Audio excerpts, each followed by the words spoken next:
tenemos obligaciones, sí, laborales, pero tenemos muchas que tienen que ver con las disposiciones de registro contable, con las disposiciones fiscales y de seguridad social, entre otras muchas. Lo curioso es que cuando hablamos de disposiciones laborales, inevitablemente tenemos que pensar en lo laboral, más todo lo demás que viene junto con pegado, como dice el dicho, con los salarios.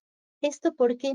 Porque es imposible hablar de un cumplimiento de obligaciones laborales si no cumplimos con la del Seguro Social, con la de Infonavit y con la del SAT, puesto que la propia Ley Federal del Trabajo así nos marca, que es el patrón el que tiene esa serie de obligaciones. Y por otro lado es el trabajador el que pudiera llegarse a beneficiar precisamente de esos beneficios que le da la Ley Federal del Trabajo y que le da también las disposiciones que en un momento dado marca hasta la propia ley del SAT, porque todas las disposiciones legales son proteccionistas hacia el trabajador. Y aunque sí le toca contribuir a los gastos públicos también, vamos a ver que tiene interesantes ayudas que hay que conocer y hay que aplicar, porque tanto son para beneficio de los trabajadores como de la empresa. Así es que vamos a entender que cuando hablamos de tener relaciones laborales, implica inevitablemente hablar de trabajadores, implica hablar de patrones y de una serie de obligaciones que tenemos todo el tiempo. Ahora vamos a ver algunas, pero muchas otras, pues vamos a tener que analizarlas posteriormente en otra serie de talleres, ya que son muchas y son muy extensas. Y cuando hablamos de relación laboral, lo primero que debemos de enfocarnos es precisamente al hecho de que hay un trabajador que tiene la protección de la Ley Federal del Trabajo y de las demás leyes que en un momento dado el patrón, que es quien lo contrata, quien se beneficia del trabajo del trabajador, tiene que acatar, tiene que cumplir. Así es que es sumamente importante que nosotros estemos bien entendidos de quién es trabajador, porque muchas veces no se entiende quién es y entonces no cumplimos con las disposiciones legales.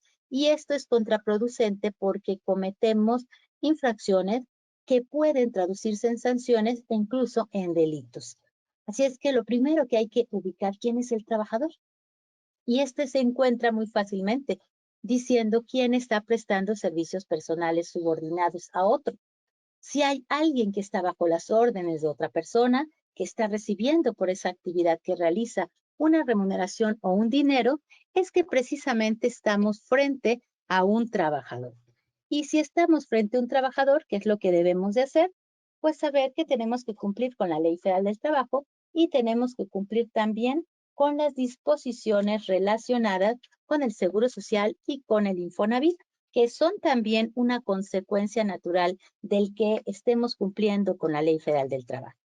Y la que no se queda atrás, puesto que todos los mexicanos debemos de contribuir con los gastos públicos, es precisamente la Ley de Impuesto sobre la Renta, quien también nos regula que hay obligaciones a cargo del patrón y del trabajador para cumplir con ella. Lo primero entonces es detectar que hubiera alguien que esté bajo las órdenes de un patrón. Y fíjense que no dice la ley si es por un minuto, si es por una hora, si es por un año, lo que significa que sin importar la cantidad de tiempo, hay un trabajador cuando hay subordinación.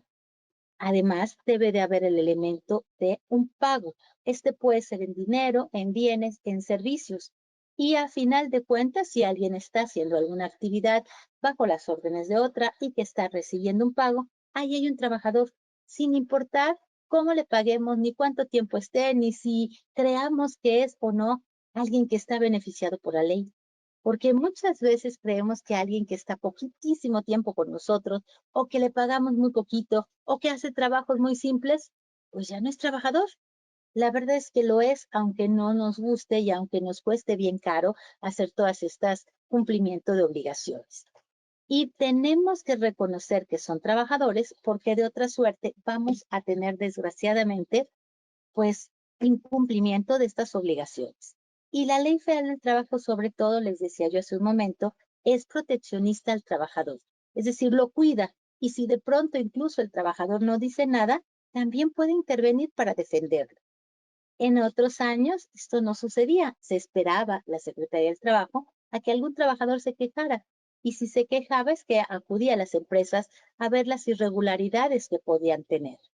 Sin embargo, Hace un poco de tiempo, no más de un año, su criterio cambió y dijo, yo tengo incluso que revisar que se estén cumpliendo todas las obligaciones aunque no haya una queja. Claro que es más profunda la revisión cuando hay un antecedente de inconformidad del trabajador que cuando no lo hay. Fíjense que con esta situación de la nueva normalidad, desgraciadamente con el paso del COVID, mucho ha influenciado que la autoridad laboral intervenga en las operaciones de las empresas, porque le ha tocado junto a la Secretaría de Salud hacer revisiones de que estemos cumpliendo con unas partes de las normas oficiales mexicanas, partes que a veces no reconocemos ni qué son, pero que sabemos que nos las dieron en el famoso decreto de nueva normalidad y en las disposiciones que cada estado aterrizó, inclusive cada municipio. Pero su origen son precisamente el reglamento de seguridad y salud en el trabajo y las normas oficiales mexicanas, la norma 30, la 19, la 35, que ya deberíamos también estar cumpliendo en las empresas. Y en base a eso han entrado muchísimas empresas que antes no lo hacían y se han dado cuenta que no estamos cumpliendo una serie de disposiciones, sobre todo las disposiciones de las normas oficiales. ¿Qué es lo que significa? Es que ya están preparando incluso las revisiones para ese tipo de situaciones. Por lo tanto, tenemos que conocer todas las disposiciones que nos aplican para paulatinamente irlas cumpliendo y no vaya a ser la mala suerte que llegue la autoridad y no tengamos cumplidas las obligaciones de antemano. Entonces, sí es muy importante que nosotros tratemos de conocer todo esto, pero no nada más son disposiciones laborales, que esas son las básicas. Como comentábamos, hay más disposiciones. Y de conocer quién es trabajador, lo siguiente que debemos de inmediato verificar es qué tipo de trabajador es, si es un trabajador de base, si es un trabajador fijo o es un trabajador eventual, es decir, que nada más está en forma transitoria dentro de la plantilla de trabajadores o dentro de las actividades de la empresa. Eso es sumamente importante porque de eso derivan muchas de las prestaciones que tiene derecho el trabajador, sobre todo cuando se retira o cuando termina el trabajo o decidimos que ya no continúe laboral. Es una gran diferencia la que hay entre ser un trabajador eventual y ser un trabajador permanente, pero es muy conflictivo en la práctica de pronto que las personas entiendan qué tipo de trabajador tienen. Incluso de entrada no quieren reconocer luego que tienen trabajadores y andan diciendo son honorarios, son asimilados, son comisionistas y claro, puede ser, pero si están subordinados y trabajan completamente con un solo patrón, son trabajadores. Eso es muy importante de detectar. De ahí hay que preguntarnos, ¿esta persona está por tiempo indefinido en la empresa o solamente está en forma transitoria? Y si está en forma transitoria porque no hay un puesto que lo requiera o viene a cubrir una incapacidad o viene a hacer un trabajo extraordinario. Ah, bueno, si respondemos que sí, entonces estamos ante la presencia de un trabajador que debió habérsele contratado.